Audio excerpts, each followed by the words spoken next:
When the harvest failed, medieval peasants didn't starve. They survived using foods you'd never consider edible.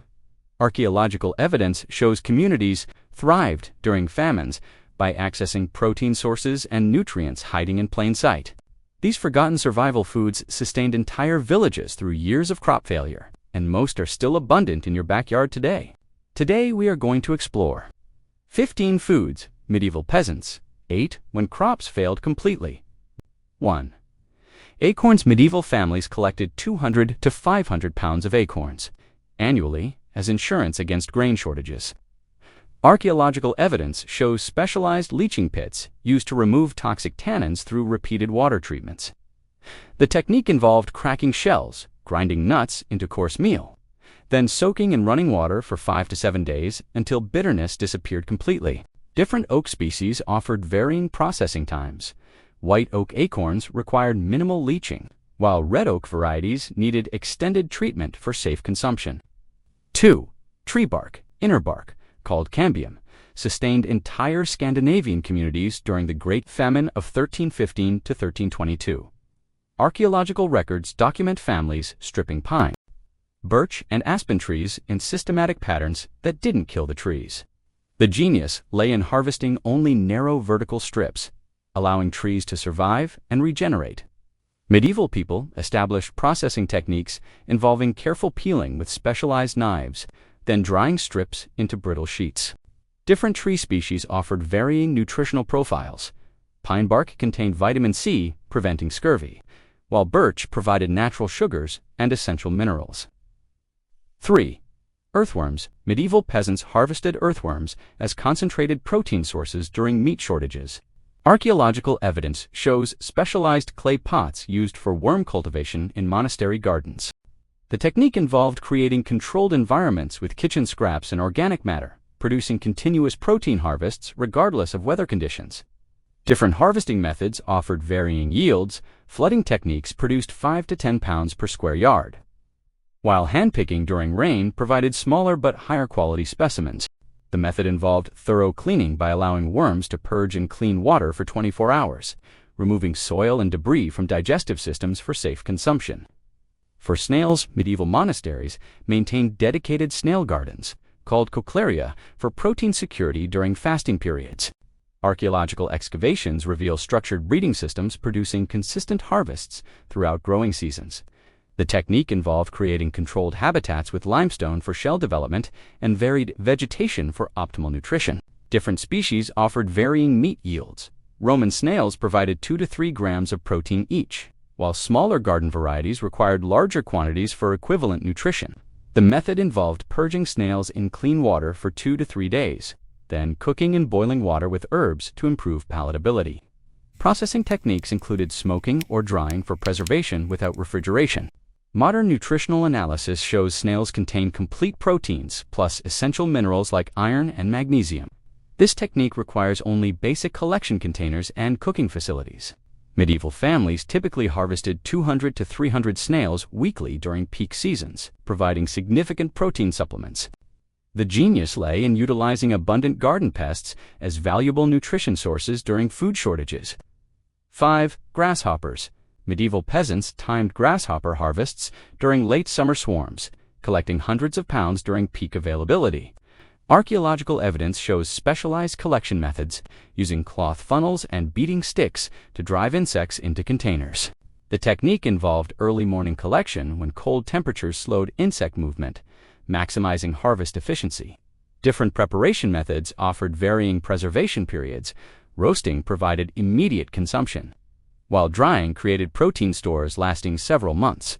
The method involved removing wings and legs, then cooking thoroughly to eliminate potential parasites and improve digestibility. Processing techniques included grinding dried grasshoppers into protein powder for mixing with grain-based foods. Modern analysis reveals grasshoppers contain 23% protein by weight, plus essential fats and minerals. This technique requires only basic collection tools and fire for processing. Medieval communities typically organized group harvests during major swarms, sharing collection efforts and processing knowledge. The genius lay in recognizing seasonal abundance patterns and developing efficient collection methods for maximum protein yield. 6. Dandelions. Medieval herbalists documented dandelion use as complete nutrition sources during spring famines, when stored foods diminished. Archaeological evidence shows specialized gardens maintaining dandelion patches for early season harvests. The technique involved harvesting entire plants, roots, leaves, and flowers, each providing different nutritional benefits and medicinal properties. Different plant parts offered varying applications. Young leaves provided fresh greens, roots created coffee substitutes, and flowers produced wine or fritters. The method involved timing harvests before flower formation for optimal leaf tenderness, while root collection occurred during fall months for maximum nutrient concentration. Processing techniques included wilting leaves to reduce bitterness, roasting roots for digestibility, and preserving flowers in honey or vinegar. Modern nutritional analysis reveals dandelions contain vitamins A, C, and K, plus potassium and iron. This technique requires only basic harvesting tools and knowledge of plant identification. Medieval families typically integrated dandelion harvesting into daily routines, providing consistent nutrition supplements. The genius lay in recognizing weeds as valuable food sources. 7. Plantain. Medieval peasants called plantain waybread for its availability along traveled paths and reliable nutrition during journeys. Archaeological records document plantain cultivation in monastery herb gardens specifically for famine preparations. The technique involved harvesting young leaves before flowering. When fiber content remained manageable and nutritional density peaked, different preparation methods offered varying applications. Fresh leaves provided immediate nutrition, while dried leaves created tea for medicinal purposes. The method involved thorough washing to remove dirt and insects, then cooking briefly to improve digestibility while preserving nutrients. Processing techniques included chopping leaves finely for integration into grain-based dishes or drying for winter storage. Medieval travelers typically recognized plantain as emergency food available in most climates and seasons. The genius lay in identifying plants providing both nutrition and medicinal benefits during survival situations. 8. Clover. Medieval farmers integrated clover harvesting into crop rotation systems, providing backup nutrition when primary crops failed. Archaeological evidence shows specialized processing areas for clover preparation in peasant households. The technique involved harvesting flowers, leaves, and roots at different seasons to maximize nutritional variety and availability. Different plant parts offered varying benefits. Flowers provided natural sweeteners, leaves contributed fresh greens, and roots created starchy supplements. The method involved timing harvests during peak blooming periods for optimal flower collection. While root harvesting occurred during dormant seasons, processing techniques included drying flowers for winter use, cooking leaves to improve digestibility, and grinding roots into flower supplements. Modern nutritional analysis reveals clover contains complete proteins plus essential amino acids rare in plant sources. This technique requires only basic harvesting tools and drying space. Medieval communities typically maintained clover patches in unused areas, providing consistent nutrition access. The genius lay in utilizing nitrogen-fixing plants that improve soil while providing human nutrition. 9. Nettle. Medieval peasants harvested nettles as iron-rich nutrition sources, particularly important for pregnant women and children during food shortages. Archaeological evidence shows specialized gloves and tools designed for nettle collection without skin irritation. The technique involved harvesting young shoots before plants developed woody stems, ensuring optimal tenderness and nutritional content. Different preparation methods offered varying applications. Steaming eliminated stinging properties while preserving nutrients, while drying created winter storage options. The method involved using tongs or thick gloves for collection, then thorough cooking to neutralize formic acid causing skin irritation. Processing techniques included chopping cooked nettles for integration into grain dishes or creating nettle tea for medicinal purposes. Modern analysis shows nettles contain 25% more iron than spinach, plus vitamins A and C. This technique requires only protective equipment and basic cooking facilities. Medieval families typically maintained knowledge of nettle patches for emergency harvesting.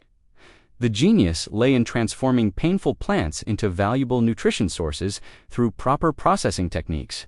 10. Wild garlic. Medieval communities harvested wild garlic as dual-purpose nutrition and medicine during plague outbreaks and famines. Archaeological records document wild garlic cultivation in monastery gardens for consistent availability. The technique involved harvesting bulbs during dormancy periods and leaves during active growth, maximizing both immediate nutrition and storage potential. Different plant parts offered varying applications. Bulbs provided concentrated nutrition and storage capability, while leaves contributed fresh vitamins and natural antibiotics. The method involved careful digging to preserve bulb integrity, then proper curing for long-term storage without spoilage. Processing techniques included creating garlic pastes for preservation, drying leaves for seasoning, and using whole bulbs for cooking applications. Modern research confirms wild garlic contains allicin and other compounds supporting immune function during stress periods. This technique requires only basic digging tools and drying facilities. Medieval families typically maintained wild garlic patches in shaded areas near water sources. The genius lay in combining nutrition with natural medicine for comprehensive health support. 11. Sawdust. Medieval peasants mixed sawdust with grain during severe famines, extending limited flour supplies through crisis periods. Archaeological evidence shows specialized mills processing would waste into edible supplements. The technique involves selecting sawdust from non-toxic woods like birch or pine, avoiding resinous species that cause digestive problems. Different wood types offered varying digestibility. Hardwood sawdust provided better texture mixing, while softwood varieties required more processing to achieve palatability. The method involved sifting sawdust through fine screens, then mixing with available grain in ratios up to 30% during extreme shortages. Processing techniques included pre-cooking sawdust to break down cellulose fibers, improving digestibility and reducing harsh texture. Modern analysis reveals sawdust provided bulk for stomach satisfaction, while contributing minimal actual nutrition. This technique requires only basic wood processing tools and sifting equipment. Medieval families typically reserved sawdust mixing for most desperate situations, when other alternatives were exhausted.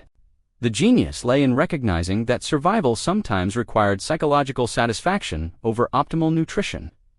12. Leather. Medieval peasants boiled leather goods during extreme famines, extracting gelatin and calories from animal hides. Archaeological evidence shows specialized cooking areas designed for leather processing in peasant households. The technique involves selecting untanned leather or removing toxic tanning chemicals through extensive boiling and water changes. Different leather types offered varying nutritional value. Rawhide provided better gelatin content, while processed leather required more preparation to achieve edibility. The method involved cutting leather into small pieces, then boiling for 12 to 24 hours until achieving soft, gelatinous consistency. Processing techniques included multiple water changes to remove chemicals and impurities, then seasoning with available herbs to improve palatability. Modern understanding reveals leather contained collagen proteins and minimal calories for survival nutrition. This technique requires only large cooking vessels and extended fuel supplies. Medieval communities typically reserved leather consumption for most severe famine conditions when other options failed. The genius lay in extracting every possible nutrition source from available materials during crisis periods. 13. Bone marrow. Medieval butchers saved animal bones specifically for marrow extraction during food shortages, recognizing concentrated fat content essential for survival. Archaeological evidence shows specialized bone-cracking tools in peasant households for marrow access. The technique involved collecting bones from any available animal source, then using heavy implements to crack bones without destroying marrow contents. Different bone types offered varying marrow yields. Long bones from large animals provided substantial fat content, while smaller bones required more processing effort for equivalent nutrition. The method involved heating bones slightly to soften marrow, then using narrow tools to extract contents completely. Processing techniques included mixing marrow with grain-based foods to increase caloric density or consuming directly for immediate energy. Modern analysis reveals bone marrow contains 80% fat content plus essential vitamins like B12. This technique requires only heavy tools for bone cracking and heating capabilities. Medieval families typically saved bones throughout seasons for emergency marrow extraction. The genius lay in recognizing that fat content provided essential calories for survival during extended food shortages. 14. Medieval peasants collected blood from any available animal source during slaughter, creating nutritious puddings that prevented waste during food shortages. Archaeological evidence shows specialized blood collection and processing equipment in peasant households. The technique involved immediate processing of fresh blood to prevent coagulation, mixing with available grains or vegetables for complete nutrition. Different blood sources offered varying nutritional profiles. Pig blood provided iron and protein, while chicken blood contributed vitamins and minerals. The method involved straining blood to remove clots, then mixing with grain, fat, and seasonings before cooking in animal intestines as casings. Processing techniques included smoking or drying blood puddings for preservation, creating protein stores lasting several weeks. Modern nutritional analysis reveals blood contains complete proteins, plus essential iron and B vitamins. This technique requires only basic collection and cooking equipment. Medieval families typically coordinated blood collection during any animal slaughter, maximizing nutrition extraction. The genius lay in utilizing every possible animal byproduct for human nutrition. During resource-scarce periods, 15 clay, medieval peasants consumed kaolin clay during most extreme famine conditions, using mineral content to suppress hunger when no actual food remained available.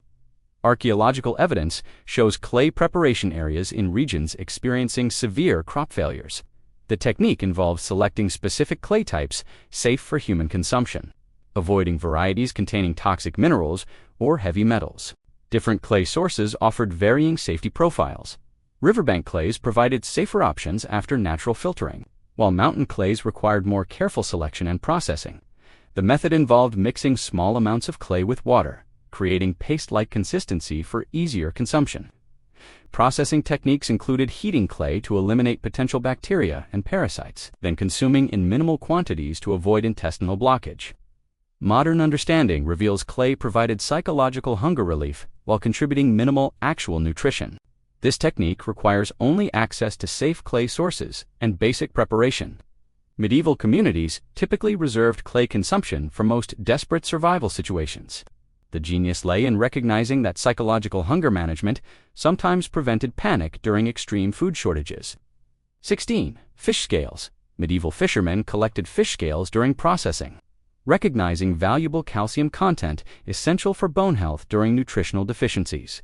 Archaeological evidence shows specialized drying areas for scale preparation in coastal communities. The technique involved thoroughly cleaning scales to remove fish oils and debris, then drying until completely brittle for safe consumption. Different fish species offered varying scale quality. Larger fish provided substantial scales suitable for processing, while smaller fish required bulk collection for equivalent nutrition. The method involved roasting dried scales until achieving powder consistency, then mixing with grain-based foods for calcium supplementation. Processing techniques included grinding scales into fine powder for integration into bread recipes, providing essential minerals during periods when dairy products remained unavailable. Modern analysis reveals fish scales contain concentrated calcium plus trace minerals, supporting bone development. This technique requires only basic collection and grinding equipment. Medieval coastal families typically processed scales during seasonal fishing peaks for winter nutrition stores. These 16 techniques provided complete nutrition systems, while modern communities struggle with single-source dependencies. Medieval people solved problems we think require expensive emergency foods using only natural materials and basic processing knowledge. Archaeological evidence proves these methods sustained populations through multi-year famines. Ready to try these time-tested survival foods? Start with dandelions and wild garlic, then build your knowledge toward more challenging techniques like acorn processing and earthworm cultivation.